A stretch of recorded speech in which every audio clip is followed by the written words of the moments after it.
आजकल भारत की foreign policy की बड़ी चर्चा है ना? कहा जाता है कि ये बड़ी मजबूत है, बड़ी असर्टिव है। और जो सरकार के समर्थक हैं, उनका तो मानना है कि भाई हमारे प्रधानमंत्री और विदेश मंत्री की जोड़ी ने तो दुनिया में देश का झंडा गाड़ लिया है और भारत को विश्व गुरु बनाने के बहुत करीब ले आए हैं। लेकिन कहानी में एक ट्विस्ट है। हाल ही में इसी दमदार लीडरशिप ने एनर्जी पॉलिसी पर एक ऐसा फैसला ले लिया जिससे सब हैरान हैं, यहां तक कि उनके अपने समर्थक भी चौंक गए हैं। तो सवाल ये उठता है कि क्या ये अमेरिका के दबाव के आगे एक सरेंडर है? चलिए इसी को समझते हैं। तो देखिए, इस पूरे मामले को समझने के लिए हम इसे कुछ हिस्सों में तोड़कर देखेंगे।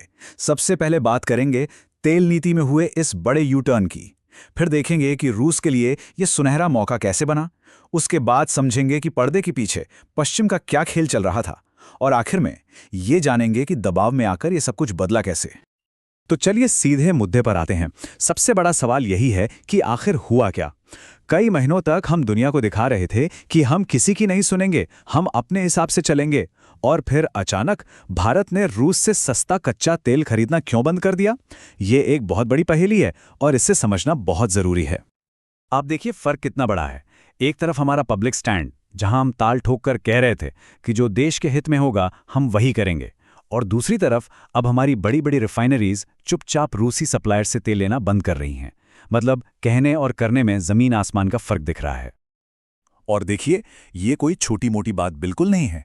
देश की बड़ी बड़ी कंपनियां, चाहे वो सरकारी हों या प्राइवेट, सब लाइन से पीछे हट रही हैं। हिंदुस्तान पेट्रोलियम, मित्तल एनर्जी, मैंगलोर रिफाइनरी, इन सब ने तो 21 नवंबर की डेडलाइन से पहले ही रूसी तेल लेना बंद कर दिया है। और तो और Reliance industries, Indian oil, Bharat petroleum, ये भी अपनी खरीद बहुत तेजी से कम कर रहे हैं। तो यहीं पर आकर वो सबसे बड़ा सवाल खड़ा होता है जिसका जवाब हम ढूंढ रहे हैं। क्या ये कोई स्ट्रेटेजिक मूव है, कोई सोची समझी चाल, या फिर ये वॉशिंगटन डीसी के दबाव के आगे एक सीधा साधा सरेंडर है? अच्छा, इस यू टर्न को समझने के लिए ना हमें थोड़ा पीछे जाना पड़ेगा। ये देखना होगा कि ये पूरी कहानी शुरू कहाँ से हुई और इसकी जड़ें जुड़ी हैं भारत की एनर्जी ज़रूरतों से। देखिए, भारत की अर्थव्यवस्था तेजी से बढ़ रही है और इस गाड़ी को चलाने के लिए चाहिए ईंधन, यानी कच्चा तेल। हमारी दिक्कत यह है कि हम अपनी ज़रूरत का करीब करीब 88% तेल बाहर से खरीदते हैं और इस पर हर साल 100 अरब डॉलर से भी ज़्यादा खर्च हो जाता है।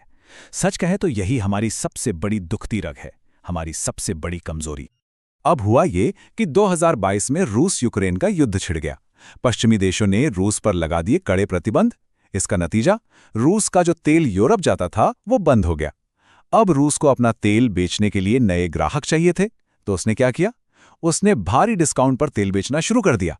और भारत और चीन जैसे देशों के लिए, जिन्हें तेल की सख्त जरूरत थी, ये तो एक गोल्डन अपॉर्चुनिटी थी, एक सुनहरा मौका। ये बदलाव कितना बड़ा था, इसका अंदाजा आप सिर्फ एक कंपनी से लगा सकते हैं, रिलायंस इंडस्ट्रीज, जो भारत की सबसे बड़ी प्राइवेट रिफाइनरी है। सोचिए, 2021 में रिलायंस जितना भी तेल खरीदती थी उसमें से सिर्फ 3% रूस से आता था, और 2023 आते आते ही आंकड़ा कहां पहुंच गया? 50% पर। मतलब कंपनी का आधा तेल रूस से आ रहा था। ये जबरदस्त उछाल था। और इसी दौरान भारत के विदेश मंत्री एस जयशंकर पूरी दुनिया के सामने एक बहुत ही दमदार और डिफाइंट अंदाज में बात कर रहे थे। उनका साफ कहना था, हम वो करेंगे जो हमारे देश के हित में है, हमें पश्चिम क्या चाहता है उससे मतलब नहीं। और इस बात पर देश में उनकी खूब वाहवाही हुई। सबको लगा कि वाह, ये है एक आजाद विदेश नीति। यहां तक तो सब ठीक था, लेकिन असली कहानी अब शुरू होती है। जो बात वाकई में दिलचस्प है वो ये है कि ये जो डिफाइंट होने की, किसी की ना सुनने की कहानी हमें दिखाई जा रही थी, शायद वो पूरी सच्चाई थी ही नहीं। पर्दे के पीछे तो खेल ही कुछ और चल रहा था। तो फिर से वही सवाल, क्या पश्चिमी देश सच में भारत से नाराज थे? क्या उन्हें वाकई में इस बात से दिक्कत थी कि भारत रूस से तेल खरीद रहा है, या फिर ये सब दुनिया को दिखाने के लिए बस एक नाटक था? देखिए, इस मामले का जो सोर्स है उसका तर्क बड़ा चौंकाने वाला है। उसका कहना है कि अमेरिका और यूरोप ने तो असल में चुपचाप भारत को बढ़ावा दिया था कि जाओ रूस से तेल खरीदो। क्यों? क्योंकि भारत उनके लिए एक बैकडोर रिफाइनर का काम कर रहा था। मतलब भारत रूस से कच्चा तेल खरीदता, उसे रिफाइन करता और फिर वही डीजल पेट्रोल यूरोप को बेच देता। इससे पश्चिम का दोहरा फायदा था। रूस पर प्रतिबंध भी लगे रहे और बाजार में तेल की कमी भी नहीं हुई, जिससे कीमतें काबू में रहीं। और इस बात का सबूत कहीं और से नहीं बल्कि खुद विदेश मंत्री जयशंकर के एक बयान से मिलता है।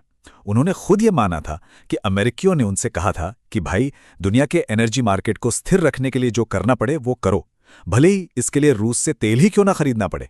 मतलब अमेरिका की तरफ से हरी झंडी थी। सोर्स में एक बहुत अच्छी लाइन लिखी है कि हम शतरंज नहीं खेल रहे थे, हमारे साथ शतरंज खेला जा रहा था। मतलब हमें लग रहा था कि हम बड़ी चालाक चालें चल रहे हैं, लेकिन असल में हम तो एक बड़े खेल में सिर्फ एक मोहरा थे, एक ऐसा खेल जिसे पश्चिम अपने फायदे के लिए खेल रहा था। तो सवाल ये है कि जब सब कुछ इतना सेट था तो फिर ये सब बदला कैसे? ये पूरा अरेंजमेंट बिखर कैसे गया? कहानी में असली मोड़ तब आया जब वॉशिंगटन में सत्ता बदली और ट्रंप एडमिनिस्ट्रेशन ने इस पूरे मामले पर अपना रुख एकदम कड़ा कर लिया।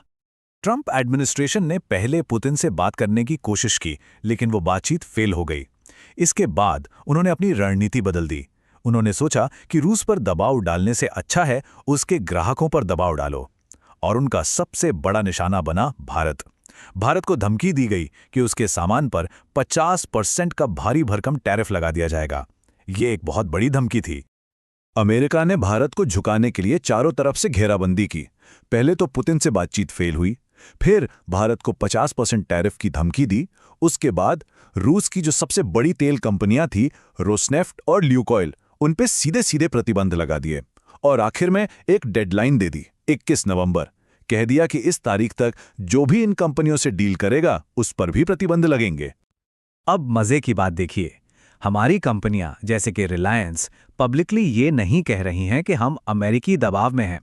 वो बहाना बना रही हैं यूरोपीय संघ के प्रतिबंधों का। कह रही हैं कि क्योंकि यूरोप प्रतिबंध लगा रहा है इसलिए हम तेल नहीं खरीद रहे। लेकिन सोर्स का कहना है कि ये सिर्फ चेहरा बचाने की कोशिश है, असल में तो ये अमेरिका के दबाव का ही नतीजा है। और ये कहानी सिर्फ तेल पर ही खत्म नहीं होती। अब बात करते हैं गैस की। अमेरिका को खुश करने के लिए एक ऐसी गैस डील की गई है जो इस पूरी तुष्टीकरण की रणनीति को और भी साफ कर देती है। जरा इस टेबल को देखिए, ये साफ साफ दिखाता है कि अमेरिका से एलपीजी खरीदना भारत के लिए कितना महंगा और बेमतलब का सौदा है। मिडिल ईस्ट से गैस लेना हर तरह से बेहतर है। वो पास है तो ट्रांसपोर्ट का खर्चा कम, वहां की गैस हमारी जरूरतों के हिसाब से बनी है, उसे सीधे इस्तेमाल कर सकते हैं। वहीं अमेरिका से जो गैस आएगी वो बहुत दूर से आएगी तो महंगी पड़ेगी, ऊपर से उसे इस्तेमाल करने लायक बनाने के लिए हमें उस पर और पैसा खर्च करना पड़ेगा। तो ये डील फायदे का सौदा तो बिल्कुल नहीं लगती। तो इस डील को एक ऐतिहासिक डील बताकर पेश किया जा रहा है, लेकिन सोर्स का कहना है कि ये कोई उपलब्धि नहीं है, ये तो बस अमेरिका को खुश करने का एक तरीका है। अमेरिका और भारत के बीच जो ट्रेड इम्बैलेंस है उसे कम करने के लिए ये सौदा किया गया है। सोर्स ने इसे बहुत अच्छे से समझाया है। ये तो ऐसा है जैसे किसी से जबरदस्ती वसूली की जाए और फिर उसे पहला इनाम बताकर पेश किया जाए। तो अब आते हैं सबसे जरूरी सवाल पर। आखिर ऐसा क्यों है कि भारत इस तरह के दबाव के आगे झुक जाता है लेकिन चीन जैसे देश नहीं झुकते? उनमें ऐसा क्या है जो हम में नहीं? सोर्स के मुताबिक इसके 3 बड़े कारण हैं कि चीन पर अमेरिकी दबाव काम क्यों नहीं करता। पहला, चीन रूस से सीधे जमीनी पाइपलाइन के जरिए तेल मंगा सकता है, जिस पर समंदर की तरह नाकेबंदी करना नामुमकिन है। दूसरा, चीन की जो छोटी छोटी टीपॉट रिफाइनरियां हैं उनका अमेरिका में कोई लेना देना नहीं है, कोई संपत्ति नहीं है जिसे फ्रीज किया जा सके, तो प्रतिबंधों का उन पर असर ही नहीं होता। और तीसरा, अमेरिका चीन से पहले ही एक ट्रेड वॉर लड़कर देख चुका है और उसमें उसे मुंह की खानी पड़ी, जिसके बाद एक तरह का समझौता हो गया है। अब बात करते हैं भारत की मौजूदा जियोपॉलिटिकल हालत की। सोर्स का आकलन थोड़ा सोबरिंग है, थोड़ा चिंताजनक है। उसका कहना है कि हमारी आक्रामक बयानबाजी की वजह से हम कूटनीति के मैदान में अकेले पड़ते जा रहे हैं। हमारे पड़ोसी हमसे दूर जा रहे हैं, अमेरिका का ध्यान अब कहीं और है और हमने रूस को भी खुद से दूर कर दिया है। और यहीं पर इस विश्लेषण का सबसे कड़वा सच सामने आता है। सोर्स का कहना है कि विश्वगुरु बनने के हमारे दावों और ज़मीनी हकीकत में बहुत बड़ा फासला है। हमारे पास असल में अंतर्राष्ट्रीय स्तर पर मोलभाव करने की ताकत नहीं है और हमें जियोपॉलिटिकली गंभीरता से इसलिए नहीं लिया जाता क्योंकि हम अभी उतनी बड़ी आर्थिक ताकत नहीं बने हैं।